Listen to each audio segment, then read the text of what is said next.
ngày níคือจังไงตีมาไพ่บุญในดำน้ำกันแป้นปีกะโหลหกสิบปีแต่การกะโหลจัดซับระบบชมนั่งไงเนี่ยเขาเนี่ยไงนี่ดองไงตีมาไพ่บุญได้ให้มาอย่างนี้ยังใบขี้เหียงใบบุญไงได้แต่ซะย่อมเหียงระบบเนี่ยเขาเนี่ยยังตื้ออัดมันฮัดให้เปมาฮัดก็มีเปติดติดจังเถอะเชื่อทอดอัดการเนี่ยเขาเนี่ยแต่ไงนี่เหียงมีเปติดก็เชื่อทอดจนเนี่ยเขาเนี่ยกับเราอยู่ทางใบขี้อยู่ไปហើយថ្ងៃនេះដែរគឺខ្ញុំមកលេងធុងលេងដៃក្រោយហើយនឹងលេងស្មាចាហៀងហើយខ្ញុំលេងធុងនេះខ្ញុំបដូរតិចណាស់គឺការពីវីដេអូម៉ានមុនហ្នឹងខ្ញុំមិននិយាយថាខ្ញុំធុងខ្ញុំហាត់អត់ឡើយណាគ្នាខ្ញុំបែរទៅចេះតិចនៅលើធុងអីចឹងណាចឹងទៅគាត់ខមមិនមានបងម្នាក់គាត់ខមមិនក្នុងវីដេអូហ្នឹងថាខ្ញុំគួរតែលេងគីឡូធ្ងន់ហើយ form ឲ្យស្អាតចឹងទៅអូខេឥឡូវនេះគឺខ្ញុំចាប់ដើមលេងគីឡូធុងលេងបុកគីឡូធ្ងន់វិញហើយគឺសម្រាប់ការលេងគឺខ្ញុំលេងដូចជា4-5 set ហើយសម្រាប់ rep គឺខ្ញុំអត់រាប់ទេគឺខ្ញុំលេងទៅលើលេងរួចយកហ្មងនិយាយក្នុងមួយ set លេងទៅលើលេងរួចយកហ្មងអ្នកគ្នាដូចអ្នកគ្នាឃើញនៅក្នុងវីដេអូហ្នឹងអញ្ចឹងហើយសម្រាប់ធូងគឺខ្ញុំចាប់ផ្ដើមជាមួយនឹង bench press ដូចដដែលទេអ្នកគ្នាហើយបន្ទាប់ពីចប់អាហ្នឹងខ្ញុំក៏ចូលមួយទៀតគឺ incline bench press អាហ្នឹងគឺ target ធូងខាងលើហើយសម្រាប់ការកាច់កៅអីអ្នកគ្នាអាចមើលតាមហ្នឹងបានឬក៏អ្នកគ្នាអាចកាច់ខ្ពស់ជាងហ្នឹងមួយកលៈទៀតក៏បានដែរអ្នកគ្នានិយាយទៅយើងសេរីមិនមកល្មមយើងហាត់អ្នកគ្នាកុំឲ្យលៀបពេលយើងលើកទៅវាចូលស្មាខ្លាំងពេកខ្ញុំបើសិនជាខ្ញុំកាច់កៅអីរៀងខ្ពស់ជាងហ្នឹងមួយកលៈទៀតគឺខ្ញុំលើកទៅរៀងចុកស្មាមុខខ្លាំងនៅចឹងទៅខ្ញុំសុខចិត្តរៀងបដេកមកក្រោមមួយកលៈវិញហើយសម្រាប់ incline នេះខ្ញុំលេងដូចជាខ្ទង់4-5 set អីហ្នឹងអ្នកគ្នាហើយសម្រាប់ rep ខ្ញុំលេងមកលើកលេងរួចដូចគ្នាខ្ញុំលេងមួយ set ហ្នឹងគឺខ្ញុំលេងមកលើកលេងរួចបានខ្ញុំសម្រាប់ប្រហែល1នាទីឬក៏2 នាទីអីហ្នឹងបន្ទាប់មកបាទខ្ញុំចាប់ដើមមកសេតតទៀតអីចឹងណាអ្នកគ្នាហើយហ្នឹងខ្ញុំលេងខ្លីៗណាអ្នកគ្នាខ្ញុំលេងធុង2ក្បាច់ដៃក្រោយ2ក្បាច់ហើយស្មាមួយក្បាច់លេងខ្លីៗទេហើយធុងអ្នកគ្នាឃើញខ្ញុំភាគច្រើនខ្ញុំលេងតែ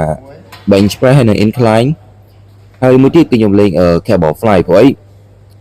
ខ្ញុំចង់ target កដាលខាងលើហើយនឹងកដាលផ្នែកភ្ជាប់គ្នានេះធុងមកយើងសងខាងអ្នកគ្នាហ្នឹងបាទខ្ញុំលេង3ក្បាច់ហ្នឹងជួនកាលពេលខ្លះបើការពីមុនដែលខ្ញុំហាត់ឡើងគីឡូការពីមុនហ្នឹងពេលខ្ញុំហាត់ធុងខ្ញុំមានក្បាច់អីចម្រោះផ្សេងទៀតតែមកលើនេះគឺខ្ញុំ target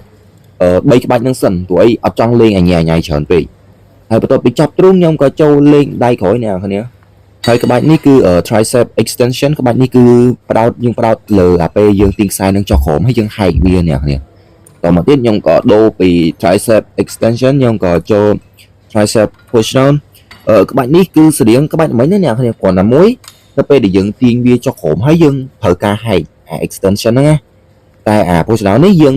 ទាញវាចុះក្រោមហើយយើងព្យាយាមសកត់ទៅខាងក្រោមអីក្បាច់នេះវាចូលដៃក្រោយដូចគ្នាគ្រាន់តែវា target ផ្នែកនៃ tricep របស់យើងផ្សេងគ្នាអ្នកគ្នាហើយសម្រាប់ការលេងដៃក្រោយគឺខ្ញុំលេង4បើមិន4-5 set ខ្ទង់4 set អីហ្នឹងហើយក្នុងមួយ set ខ្ញុំលេង10 ទៅ 12 repហើយគីឡូខ្ញុំលេងរៀងធ្ងន់ព្រោះអីខ្ញុំជួយចិត្តលេងដៃក្រោយគីឡូធ្ងន់បន្តិចនិយាយទៅបើសិនអ្នកគ្នាហាត់តឡើងគីឡូដែរអ្នកគ្នាអាចនឹង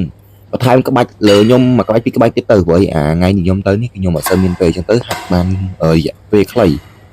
ហើយបន្ទាប់ពីចប់ដៃក្រោយខ្ញុំក៏ចូលស្មាចាហៀងខ្ញុំលេងក្បាច់ដដែលនេះអ្នកគ្នា